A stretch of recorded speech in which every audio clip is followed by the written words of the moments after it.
真係貴咗少少咯，兩碗嘢加埋嚟成100蚊。大家好啊，我係蘇爺，今日我哋食一間粵中廣州最貴嘅粉店 ，Let's go！下午2點仲咁多人，就係呢間麗林啦。牛筋撈河加蟹黃糕加高油加生蠔，生蠔冇啦，賣晒。要個豬雜撈河，再要支薏米水。我哋等位嗰陣先試下個薏仁水先，幾好飲啊，甜甜地好似糖水咁樣。下面仲有啲薏仁喺度，清熱祛濕啊，整齊啦，俾你睇下先。牛筋撈河加咗2個高油，1份蟹黃，呢個係豬雜撈河。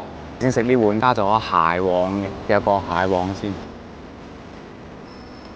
哇，好濃烈啊個蟹黃味，4大嚿蟹黃。佢係唔單止蟹黃味，佢有啲奶肉咁嘅味喺入，好似打開咗個蟹殼，入面全部混合物嗰種味。我哋將佢撈勻先。喂，即使撈開咗都仲係有好多蟹黃。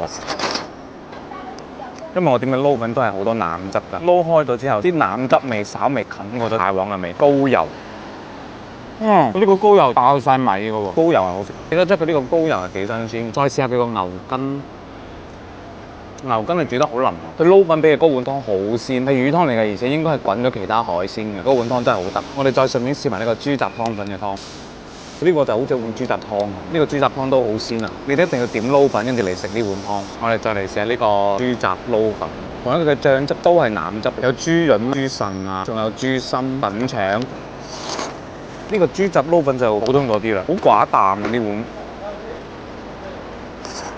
撈咗辣椒好好多，新鮮係條新鮮，比較彈牙，但係真係冇乜味。總括嚟講，我覺得有少少貴。麗林已經開咗40年啦，但係加蟹黃加龍蝦呢啲咧係呢幾年先開始搞。咁我覺得佢而家好似變成咗網紅店，而唔係咩老西關美食啦。蟹黃係好食㗎，配佢2碗湯都特別好飲。但係呢個豬雜撈粉我就覺得一般啦。不過貴都唔係佢嘅缺點，係我嘅缺點啦。想試蟹黃嘅可以嚟試一試，睇錢吧。